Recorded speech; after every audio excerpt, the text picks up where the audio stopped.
The courtroom of power and fear. Naomi Brooks took a deep breath as she stood in front of the courthouse. The towering building, its cold stone pillars rising against the pale morning sky, held within it both the weight of justice and the corruption that had rotted its core. Today, she wasn't just stepping in as an attorney. She was walking into a battlefield. Her reflection stared back at her in the courthouse's glass doors, a reminder of who she was and what she had to do. Her dark brown eyes, sharp and unyielding, carried the burden of countless cases, too many of them lost to a system rigged against her clients. She adjusted the collar of her navy blazer, smoothing out invisible wrinkles, a ritual she did before every trial. This wasn't just about her client today. This was about taking down the man who had tainted this courtroom with prejudice for far too long. Judge Walter Crane. The name alone sent a chill through those who worked in the justice system. He was more than just a judge. He was an untouchable figure, ruling his courtroom with an iron fist, deciding fates with a smirk and a gavel. His record spoke for itself: harsh sentences, questionable rulings, and a clear bias that he never bothered to hide. Young black men, barely given a chance, were thrown behind bars on flimsy evidence, and he did it all with a self-satisfied arrogance that had made him infamous. Naomi pushed through the doors, her heels clicking against the marble floor as she made her way down the long corridor. The courthouse smelled of old books, disinfectant, and something stale, perhaps the lingering presence of injustice. She wasn't here alone. Her client, Jamal Turner, sat on a wooden bench outside the courtroom, his shoulders hunched, his hands clasped tightly in his lap. He was just 17, barely old enough to be considered a man, but already being treated like a criminal. The oversized suit he wore, borrowed from his uncle, swallowed his frame, making him look even younger. Jamal's mother sat beside him, gripping a worn Bible so tightly that her knuckles had turned white. Her lips moved in silent prayer, her face a mask of quiet desperation. Naomi crouched down in front of Jamal, placing a hand on his knee. "You're not alone in this," she said softly. "No matter what happens in that courtroom, I need you to remember that." Jamal barely nodded, his eyes focused on the floor. He had already learned what it meant to be black in this system. He knew the odds were stacked against him. Naomi rose and adjusted the strap of her briefcase, her fingers brushing against the badge hidden beneath her blazer. She was more than just a defense attorney today. She was a special investigator for the Federal Bureau of Judicial Oversight, working undercover to expose Judge Crane's corruption. Months of planning had led to this moment, and she had no room for error. Taking a deep breath, she pushed open the heavy wooden doors of courtroom 3B. The mockery of justice. "All rise." The bailiff's voice rang through the courtroom. A hush fell over the room as Judge Walter Crane entered, his black robes flowing like the cloak of a king. He was in his mid-60s, his white hair neatly combed back, his blue eyes as sharp as ice. He carried himself with the confidence of a man who believed himself above consequences. Naomi kept her face neutral as he took his seat. He barely glanced at her before turning to the case file in front of him. "State versus Turner," he said, his voice smooth and authoritative. "Armed robbery. First degree." Jamal shifted in his seat beside her, his hands trembling. The prosecutor, Martin Ellison, stood and began presenting the case. It was weak. The so-called evidence was circumstantial at best, a vague description from a security camera, a questionable witness, and a biased police report. Naomi waited for her moment. When it was her turn to cross-examine the arresting officer, Officer Matthews, she stood, smoothing down her blazer. "Officer Matthews, you stated in your report that the suspect was wearing a red hoodie, correct?" she asked. "Yes, ma'am," Matthews replied, his voice steady. Naomi walked over to the evidence table and picked up the surveillance footage transcript. And yet, the surveillance footage from the store that was robbed shows the suspect wearing a blue hoodie. Can you explain that inconsistency? Before Matthews could answer, Judge Crane cut in. "Objection, Your Honor," the prosecutor said quickly. "Sustained," Crane said smoothly, leaning back in his chair. He gave Naomi a smirk. Miss Brooks, we will not waste the court's time with minor inconsistencies. Naomi felt her blood boil, but she kept her expression composed. This was exactly what she had expected. She pressed on. Officer Matthews, is it true that no fingerprints or DNA evidence links Jamal Turner to the crime scene? Oh, well, no, ma'am. But no further questions, Naomi said, cutting him off. She turned to the jury, letting the moment sink in. There was no evidence, only assumptions. But it wouldn't matter. The trial continued, and every time she tried to present solid evidence in Jamal's favor, Judge Crane shot her down. He dismissed 3 alibi witnesses who could place Jamal at school at the time of the robbery, claiming their testimony was irrelevant. The jury, handpicked by Crane and his corrupt network, barely seemed interested. One woman inspected her nails. Another man appeared to be dozing. It was a performance, and Naomi was being forced to play her part. The smugness of power. The trial wrapped up quickly. Too quickly. The jury foreman stood up. We've reached a verdict, Your Honor. Naomi's stomach sank. Jamal clutched the edge of the table. The words fell like a hammer. Guilty. Jamal's mother let out a strangled cry. The courtroom erupted in murmurs. Naomi clenched her fists under the table, her nails digging into her palms. She glanced up at Judge Crane. And there it was, that smug smile of satisfaction, the smirk that said, I win. He raised his gavel. Given the serious nature of this crime, Crane said, drawing out the words like he was savoring them, the defendant is hereby sentenced to the maximum penalty allowed by law. The gavel came down. The sound echoed through the courtroom. The bailiffs moved in, handcuffing Jamal, pulling him away. His mother collapsed into sobs. Naomi stayed perfectly still. She didn't argue. She didn't protest. She just watched as Judge Crane basked in his victory, because he had no idea what was coming next. The game was already in motion, and he was about to fall. The shift in power. The gavel's crack still echoed through the courtroom as Judge Walter Crane settled back in his chair, his smirk widening as he watched the courtroom unravel. Jamal Turner, only 17 years old, stood frozen, his wrists shackled in front of him, his face pale with shock. His mother was sobbing uncontrollably, clutching onto the wooden barrier that separated the spectators from the court floor. The bailiffs were already moving in to drag Jamal away. Please, no, Mrs. Turner cried, her voice raw with desperation. He's just a boy. He's innocent. Judge Crane barely spared her a glance, his expression one of bored indifference. Naomi Brooks didn't move. She didn't protest. She didn't beg. She just waited. Judge Crane smoothed a hand over his robe, clearly savoring the moment. He relished the power he held over people like her, people who came into his courtroom hoping for justice, only to have it twisted into a weapon against them. He leaned forward, his fingers tapping against the wooden bench. Next case, he called out, waving Jamal off as if the boy were nothing more than a nuisance. The bailiffs yanked Jamal's arms, pulling him toward the exit. That's when Naomi stood up. Calmly, slowly, deliberately. She reached into her blazer and pulled out something small and golden, her badge. The room fell into absolute silence.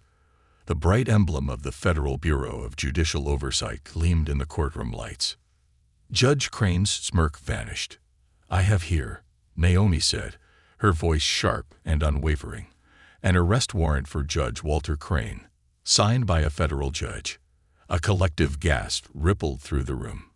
Crane's face went pale, his fingers tightening around the armrest of his chair. What? He muttered. What is this? The 2 bailiffs stopped mid-step, turning toward Naomi in confusion. The entire courtroom was frozen in disbelief. Naomi pulled another document from her briefcase and held it high.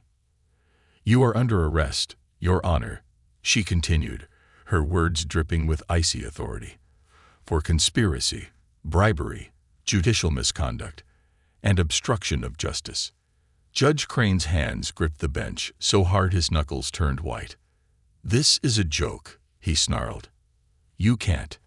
"Actually, I can," Naomi interrupted, stepping forward. "And I just did." The corruption unraveled. The two federal agents Naomi had called in moved toward the bench, their faces hard as stone. They wore dark suits, their badges glinting under the lights. The spectators whispered in shock, and the court reporters scrambled to take notes, their pens flying across their notepads. Judge Crane shot to his feet, his chair slamming against the wall behind him. "You can't do this in my courtroom," he bellowed, spittle flying from his mouth. His face was now beet red, veins bulging at his temple. Naomi tilted her head slightly. "This isn't your courtroom anymore, Judge," she said, her voice deadly calm. "This is my courtroom," Crane growled, slamming his gavel down so hard the wood splintered. "I'll have you removed for—" "For what?" Naomi took another step closer. "For exposing your corruption." She nodded to the agents. They moved in. One of them pulled out a pair of handcuffs, the cold metal catching the light just as Naomi's badge had moments before. The room erupted in whispers and gasps. Judge Walter Crane, the king of the courtroom, was about to be dragged from his throne.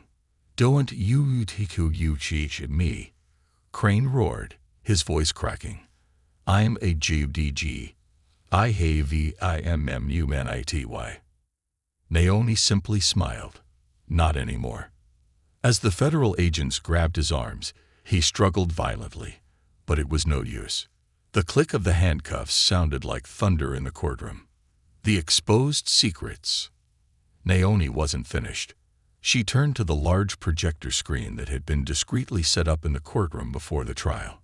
"Since Judge Crane enjoys ignoring evidence so much," she said, raising the remote in her hand, "let's see how he likes being the subject of it."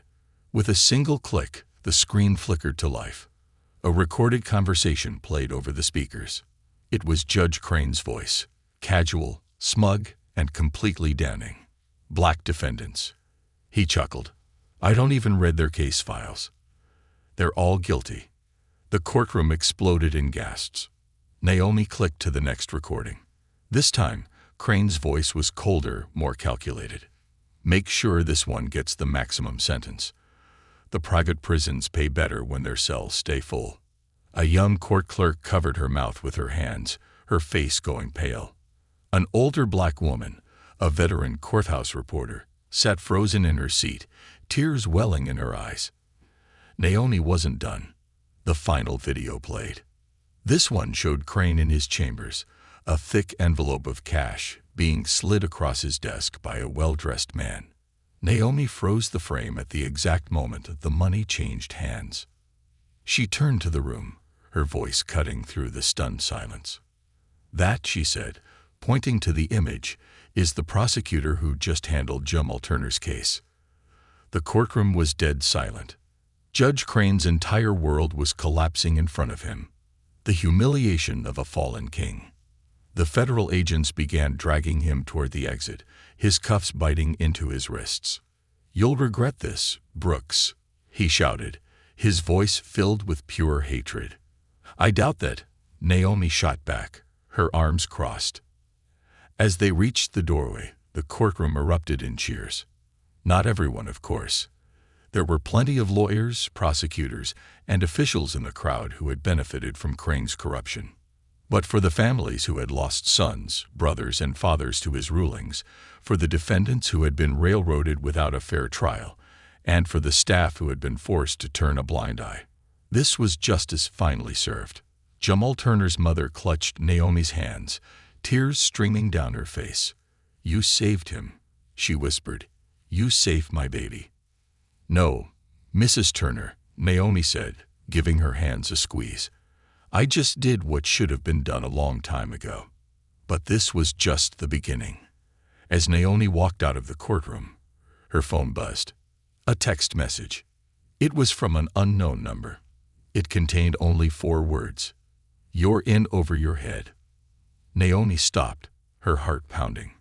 She looked up, scanning the faces in the hallway. And then she saw him. A man in an impeccably tailored suit, silver hair, cold eyes. Judge Emery Blackwell. And he was smiling. The warning. Naomi Brooks stood outside the courthouse, her breath visible in the crisp morning air, her mind racing. The text message still glowed on her phone screen. "You're in over your head." Her eyes lifted from the screen, scanning the faces in the busy plaza outside the courthouse. Lawyers, journalists, and spectators bustled about, but one man stood perfectly still, watching her. Judge Emery Blackwell, the head of the state's Judicial Ethics Board, the man who was supposed to oversee corruption in the courts, a man with more power and connections than any other judge in the system. And the look on his face wasn't one of fear or anger. He was smiling. Not wide, not exaggerated, just a slight, knowing curve of his lips, as if he had been expecting this moment. Naomi's fingers tightened around her phone. Her instincts screamed at her that Blackwell wasn't just another corrupt judge. He was the architect behind it all. As she stared at him, Blackwell gave her a slow, deliberate nod, then turned and walked away, disappearing into a black SUV that was waiting at the curb. The vehicle pulled away smoothly, merging into traffic, and just like that, he was gone.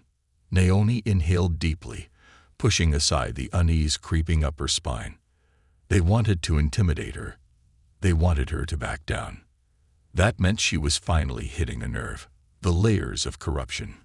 Back at her office, Naomi and her team gathered around a large evidence board. A tangled web of photos, names, financial records, and case files spread across it, all connected by red string. Miguel Soto, her closest partner in the investigation, pinned Judge Blackwell's photo to the center of the board. "Crane was a pawn," he said, shaking his head. "Blackwell, he's the one calling the shots." Naomi nodded, crossing her arms. Crane was reckless. He enjoyed the power too much. But Blackwell, he's careful. He's patient. That makes him far more dangerous. "Then we need to move fast," Miguel said. "We don't know how deep this goes, but we do know one thing. Blackwell isn't working alone." Naomi grabbed a stack of documents and tossed them onto the table. "These are the cases Crane ruled on in the past 10 years, she said. "And guess what? The same private prison corporations pop up over and over again." Miguel frowned, flipping through the pages. "Wait a second. These aren't just private prison contracts." He pulled up a separate spreadsheet on his laptop. "Look at this: campaign donations, corporate consulting fees, political backdoor deals. They're making millions off of mass incarceration." Naomi exhaled sharply. "They're not just corrupt judges. This is an entire operation." She circled 3 names on the board. Judge Emery Blackwell oversees judicial rulings and ensures maximum sentences for select cases. Governor Charles Montrose pushes laws that expand private prisons and keeps incarceration rates high. Prosecutor Samuel Pierce carefully selects which cases to prosecute and funnels them to corrupt judges. "This isn't about justice," Naomi said. "This is business. The more people they imprison, the more money they make." Miguel let out a low whistle, and Blackwell is sitting at the center of all of it. Naomi's jaw tightened. Then it's time to rip him out. The counterattack begins. They didn't have to wait long for retaliation. The next morning, as Naomi entered her office, her phone buzzed with an urgent alert. "Breaking NEWs. Special Investigator Naomi Brooks accused of overstepping authority in Judge Crane's arrest." She grabbed the remote and turned on the news broadcast. A polished anchor with a fake smile read from the teleprompter. "Recent reports indicate that FBI investigator Naomi Brooks may have fabricated evidence in her case against Judge Walter Crane.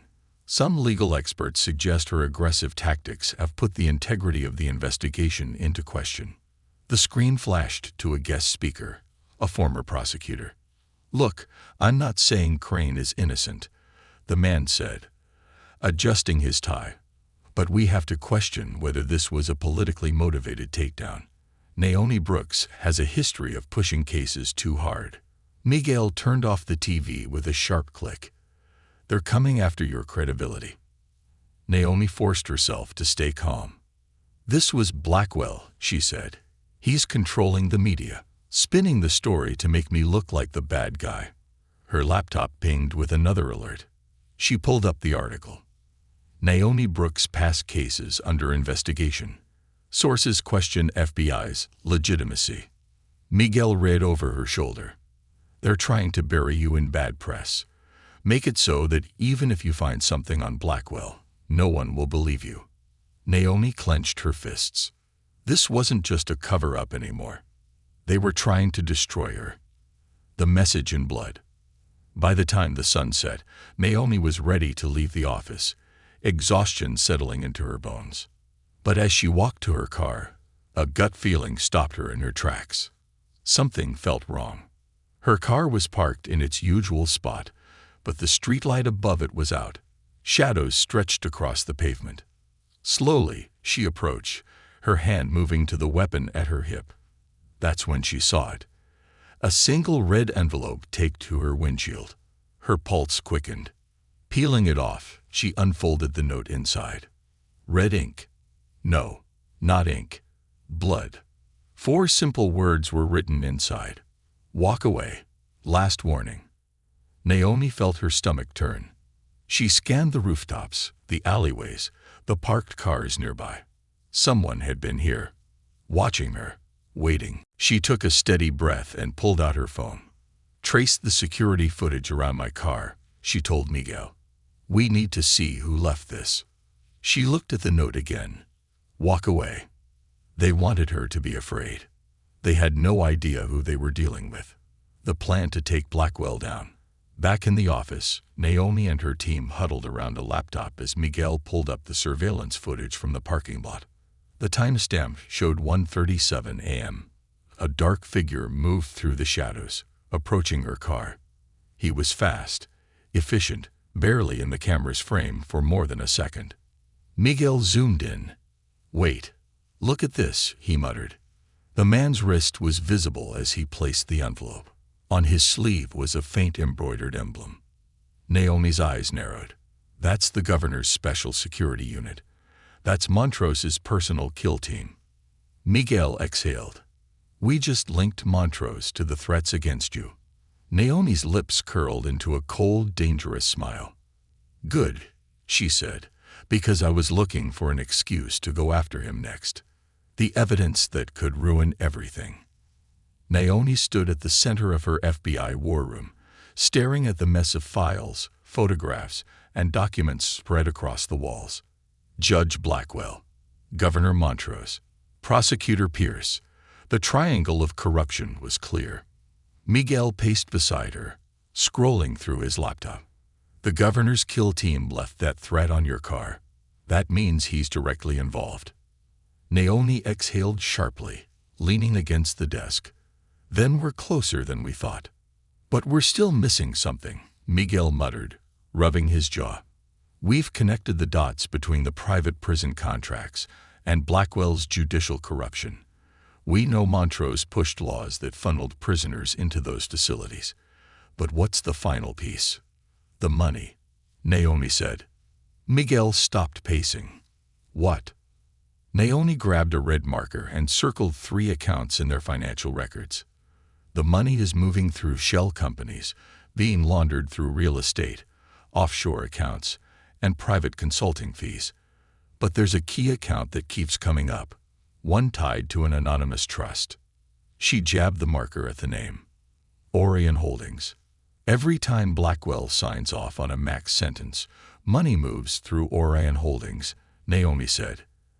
Every time Montrose pushes a new incarceration bill, Orion Holdings gets a payout.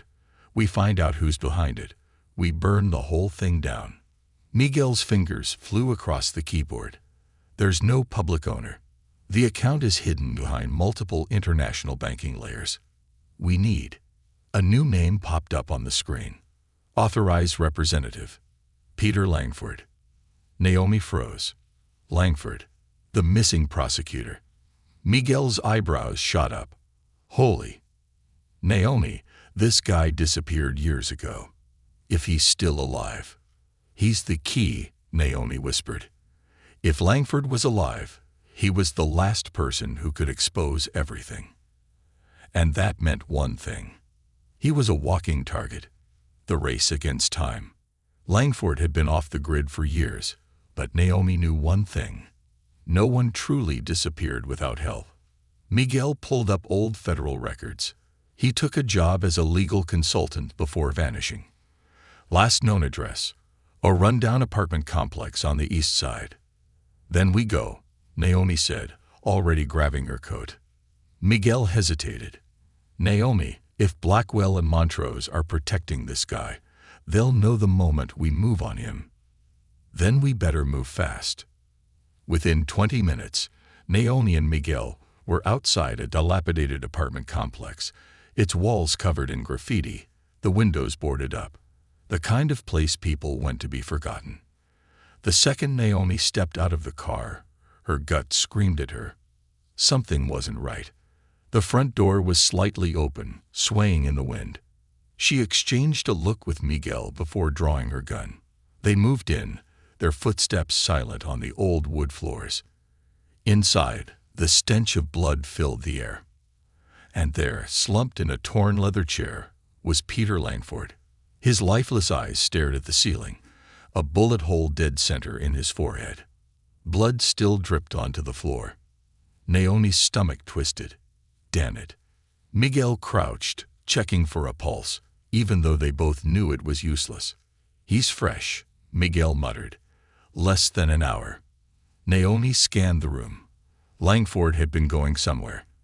His briefcase was open, his files scattered on the table. He had been packing to leave. They got to him before we could, Naomi whispered.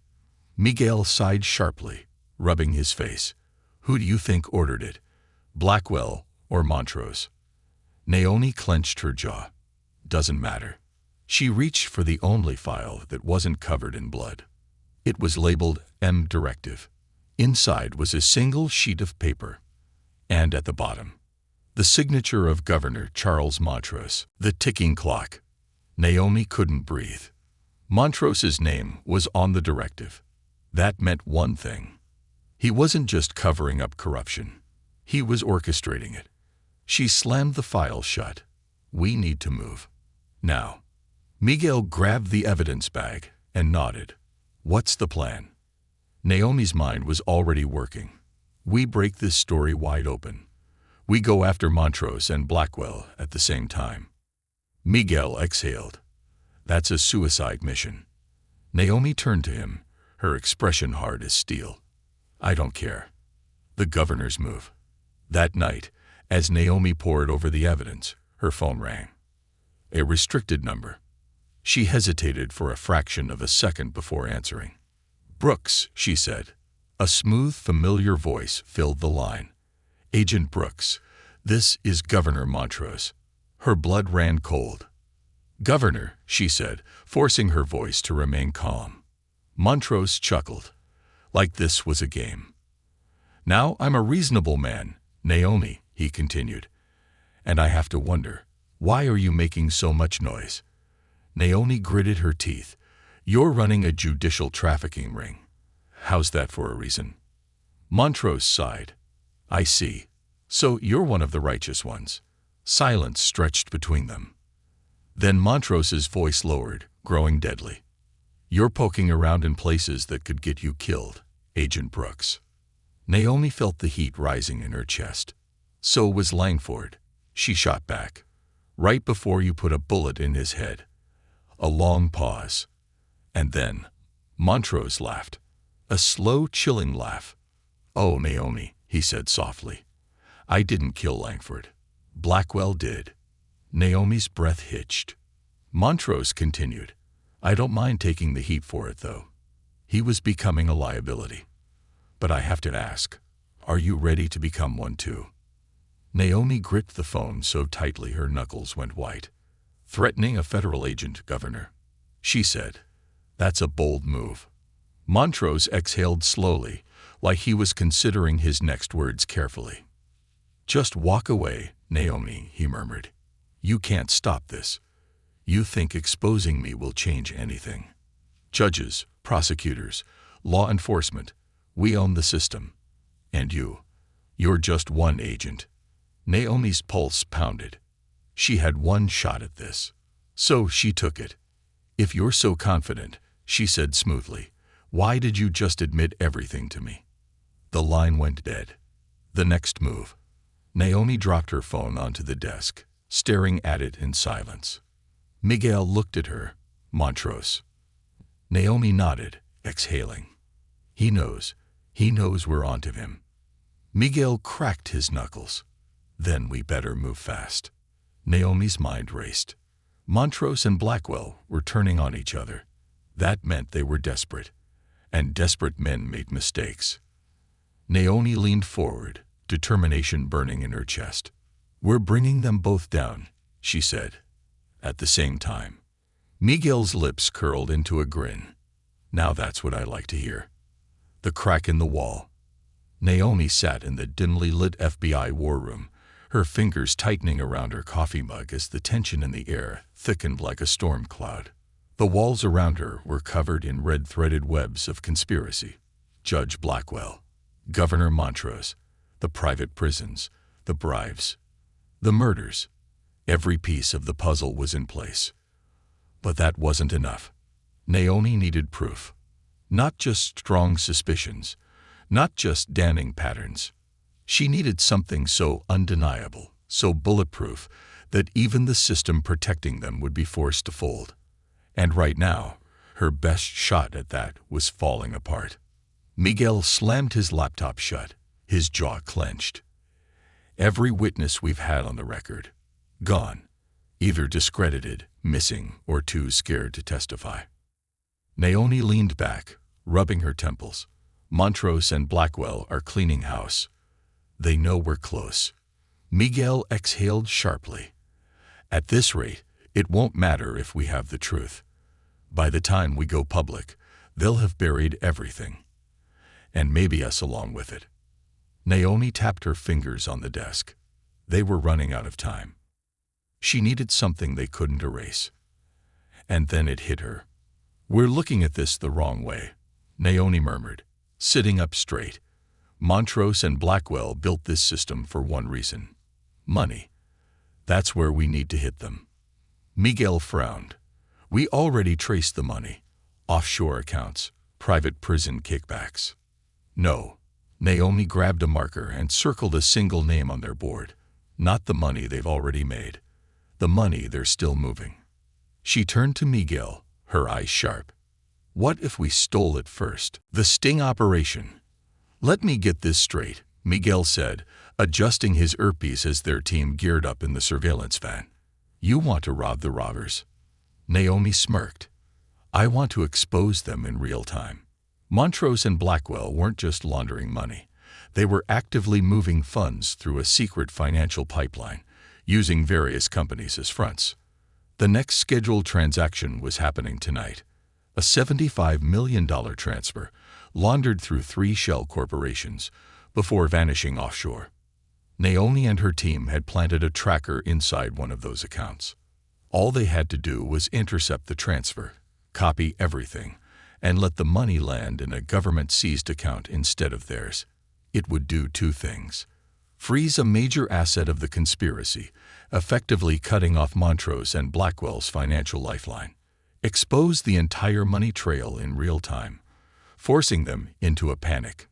Miguel glanced at the FBI cyber specialist, Agent Carter, who was typing furiously. "We're inside the transaction line," Carter announced. "The moment the funds move, we grab them." Naomi's eyes stayed locked on the computer screen, her heartbeat steady. "Do it." The clock struck midnight. A digital blip appeared on Carter's screen. The money moved. Carter's fingers flew across the keyboard. Then, transfer intercepted. Funds are locked in a federal account. Miguel let out a low whistle. Holy hell, we actually did it. Naomi's lips curled. And now, Carter smirked. Now we watch them lose their damn minds. The beginning of the end. 2 hours later, the explosion happened. Not a literal explosion. Something worse. Montrose's personal phone lines lit up. His security detail scrambled. Blackwell shut down his private chambers. Naomi and Miguel sat in the surveillance van, listening in on the intercepted calls. Montrose. We are ETHE. Hello is DE. Blackwell. Do you think I moved it? The whole account is frozen. Montrose. Brooks. It's that Dan FBI agent. She did this. Blackwell. Then she just signed her death warrant. Miguel turned to Naomi, eyebrows raised. I think we made them mad. Naomi grinned. Good. Then, something shifted in the audio feed. A new voice entered the call. One that neither of them recognized. Gentlemen, losing your composure won't help. I warned you both. If this operation got messy, I'd clean it up myself. Naomi froze. Miguel's expression darkened. Who the hell is that? Naomi didn't know. But her gut told her one thing. Whoever it was, he was worse than Montrose and Blackwell combined. The hunter becomes the hunted. Less than 12 hours later, Naomi and Miguel were back at the FBI field office, trying to trace the mystery voice. But before they could make progress, boom! A car exploded in the parking garage below them. Security alarms blared. Agents scrambled to respond. Naomi and Miguel rushed to the scene. The burning wreckage was all that remained of a federal surveillance vehicle. Miguel swore under his breath. Naomi turned as two figures emerged from the shadows. FBI Internal Affairs. And behind them, a team of armed federal marshals. Agent Brooks, one of them said, stepping forward. By order of the Department of Justice, you are under investigation for unauthorized actions in an ongoing case. You are to surrender your badge and weapon immediately. Naomi's pulse pounded. Miguel tensed beside her. This is bullsh**. You know exactly who we're up against. Enough, the agent snapped. Naomi slowly raised her hands. She knew this wasn't an arrest. It was a play. A calculated move by whoever was pulling the strings. She had gotten too close, and now they were coming for her. The trap is set. 2 hours later, Naomi sat in a gray-walled interrogation room, her badge and weapon confiscated. Miguel had been escorted out of the building. The door swung open, and in walked Judge Emery Blackwell, uncuffed, unbothered, smiling. Agent Brooks, he said smoothly, sitting across from her. It's so nice to finally talk, without the courtroom between us. Naomi held his gaze, fury burning in her veins. You're desperate, she said coldly. You wouldn't be here if you weren't. Blackwell chuckled, shaking his head. You still don't understand, do you? You think I'm losing, that I'm afraid. He leaned in. You're sitting in a cage, Agent Brooks. Who do you think is actually winning? Naomi clenched her fists. I still have the evidence. Blackwell smiled wider. Ah, yes, and that's exactly why you'll be dead before sunrise. The art of war. Naomi leaned back in the metal chair, arms crossed, her wrists still sore from the handcuffs they had just removed. Across from her, Judge Emery Blackwell sat with an air of absolute confidence, his tailored charcoal suit unwrinkled, his silver hair slicked back. No cuffs, no security escort, because he didn't need them. He thought he had already won. You know, Agent Brooks, he said, lacing his fingers together, I admire your tenacity. Truly, most people would have quit long before now. Naomi didn't blink. He smirked. But you played your hand too early. Now look where you are. Naomi glanced around the gray interrogation room, the single dim light overhead flickering slightly, two-way mirror on the wall, probably a couple of armed federal marshals just outside the door. Framed, stripped of her weapon, no backup. And yet, Naomi smiled. Something funny, Brooks? Blackwell asked. Naomi tapped her fingers against the table, her smirk widening. I was just thinking how stupid you must be to walk in here alone. Blackwell's eyes narrowed, a tiny crack in his arrogance. Naomi's voice was cold, sharp, unwavering. You didn't come here just to gloat. You came here because you are afraid. Blackwell laughed. Afraid? Of you? Of what I still have, Naomi said, tilting her head. If I were really finished, you'd have had me disappeared already. But you didn't. You needed to be sure. You needed me to tell you what else I've got before you make your next move. Blackwell's smile didn't reach his eyes. Bingo. Naomi leaned forward slightly, voice dropping. And now you've walked into the one place I can control the narrative. Blackwell straightened a little. That's so. Naomi smiled wider. Yeah. Then she lifted her hand and tapped the bottom of the table. A single tap, then two more. Blackwell's face immediately shifted. Naomi's grin sharpened. That's the sound of a live mic. Blackwell, she murmured. You just walked into my trap. The reverse sting. At that exact moment, 20 floors above them, in a small, unmarked surveillance room, Miguel Soto leaned back in his chair, grinning. That's our girl, he muttered, adjusting his earpiece. Agent Carter sat next to him, adjusting the real-time recording feed that had been secretly planted inside the interrogation room. The same federal marshals who had escorted Naomi inside. They weren't on Blackwell's payroll. They were on hers. The moment Blackwell sat down in that chair, the recording system had kicked into full gear, broadcasting the conversation directly to Miguel and Carter. And the second Blackwell said anything incriminating, it would be sent to every major federal agency, news outlet, and judge in the country. A public execution. And he didn't even know it yet. The confession. Blackwell's jaw tightened. You're bluffing, he said, though his voice wasn't as steady anymore. Naomi exhaled sharply, shaking her head. You're a smart guy, Blackwell. If I were bluffing, I wouldn't still be sitting here. She shrugged. But let's test that theory. Why don't we start with Langford? Blackwell went still.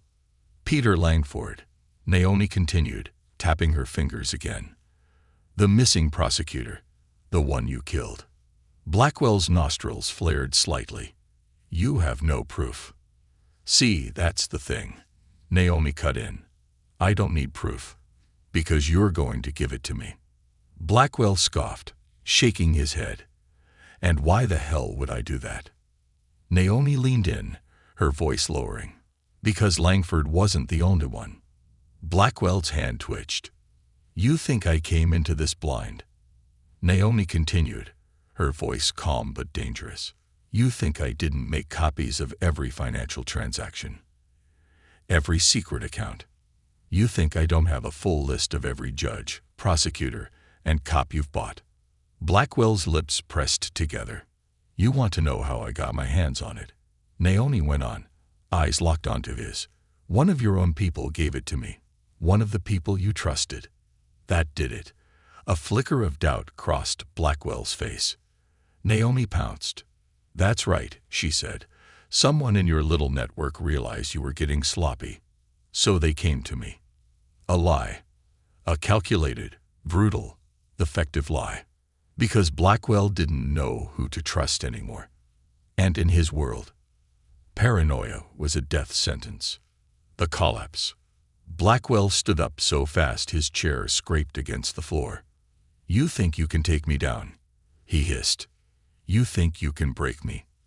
Naomi smiled again, slow and deliberate. Oh, I already have. She lifted her hand and snapped her fingers. A loud beep filled the room. Then a voice crackled over the intercom. This is Special Agent Marcus, DOJ Internal Affairs.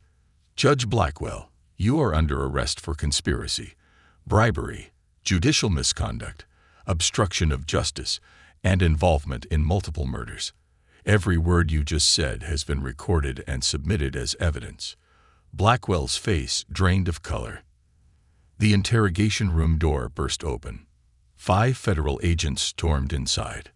The lead agent grabbed Blackwell's arms and yanked them behind his back, securing him in handcuffs. Blackwell struggled, thrashing violently. "No. You don't understand," he bellowed.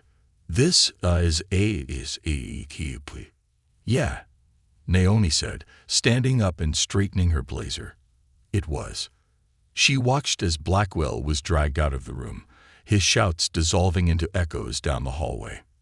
And for the first time since this all began, she felt it. The system cracking, the weight of the corruption shifting, and the power falling back into the right hands. One more loose end. Miguel was waiting outside when Naomi walked out of the interrogation room. "Not bad," he said, grinning. "You really had him sweating in there." Naomi smirked, stretching her sore shoulders. "It's a gift." Then her phone buzzed. A restricted number.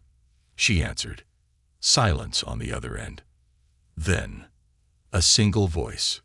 "You still have one more problem, Agent Brooks." Naomi's blood went cold. Governor Montrose, the real power behind everything. "You may have taken down Blackwell," Montrose murmured, "but do you think I didn't plan for this?" Naomi went still.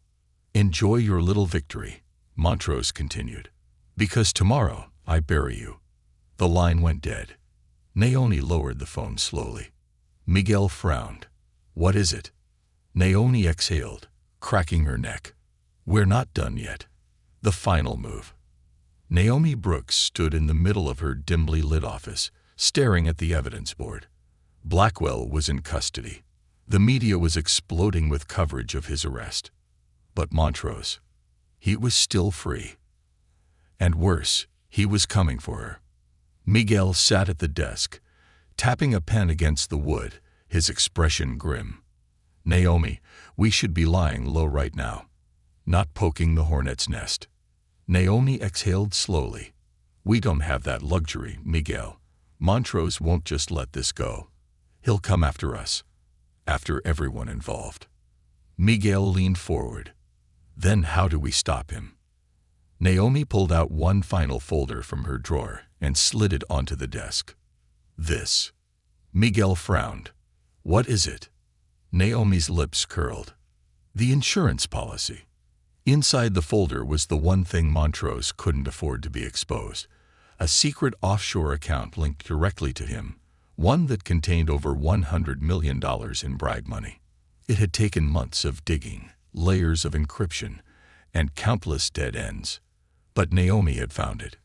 Miguel let out a low whistle. "Jesus." Naomi met his gaze. "We're going to drain it. Every last cent." Miguel blinked. "That'll make him desperate." Naomi's voice was deadly calm. "Good." Governor Montrose's last stand.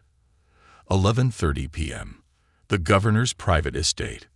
Governor Charles Montrose sat in his private study, the glow of the city skyline stretching beyond the massive floor-to-ceiling windows. His fingers tapped impatiently on his desk as he listened to the panicked voices on the other end of his call. "Sir, the accounts have been compromised.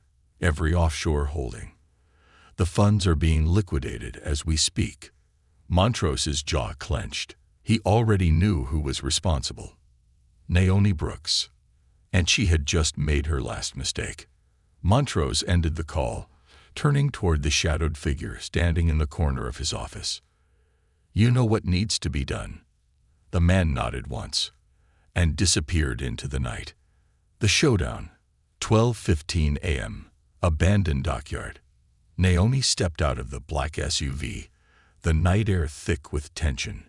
She had received an anonymous message. Montrose wanted to meet. Miguel had tried to stop her, but Naomi knew this was the endgame. Either she walked away from this night alive, or she didn't walk away at all. A single black limousine was parked near the docks, its tinted windows reflecting the moonlight.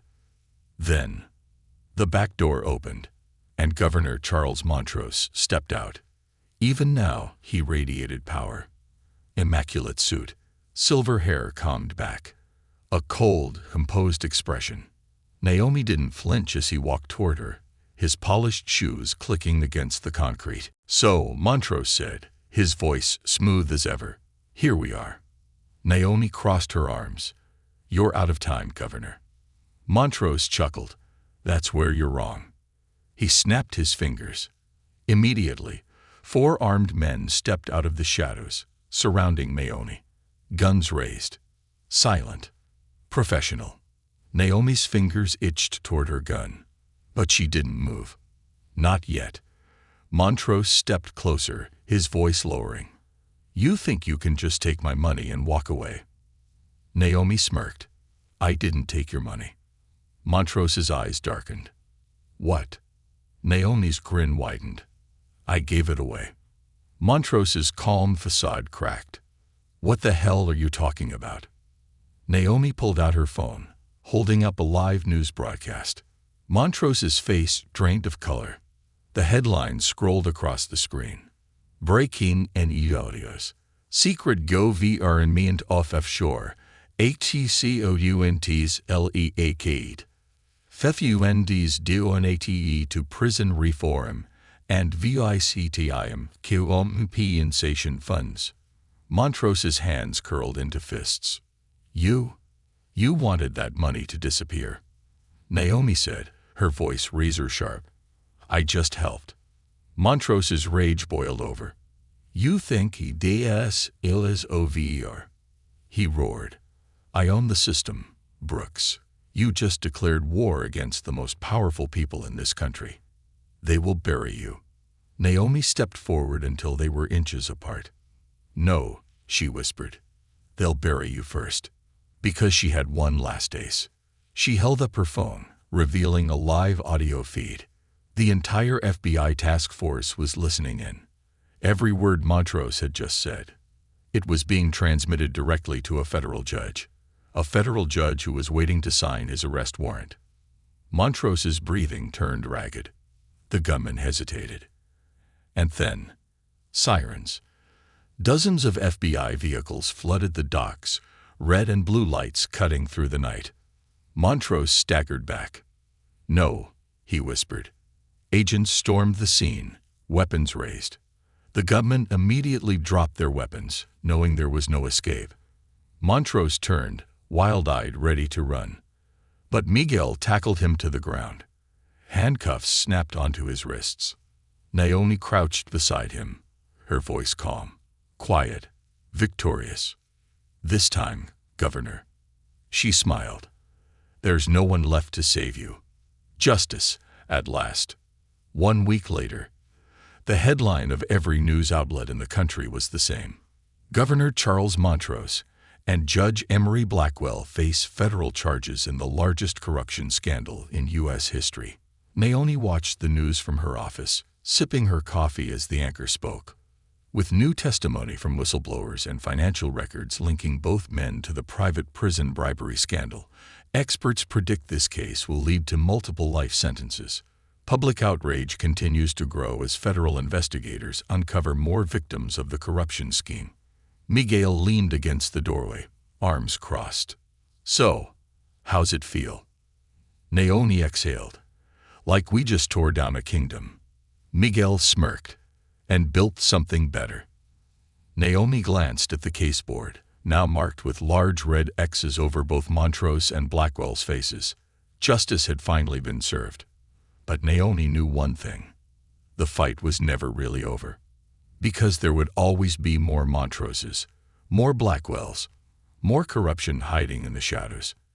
And she'd be right there, waiting, ready to burn it all down.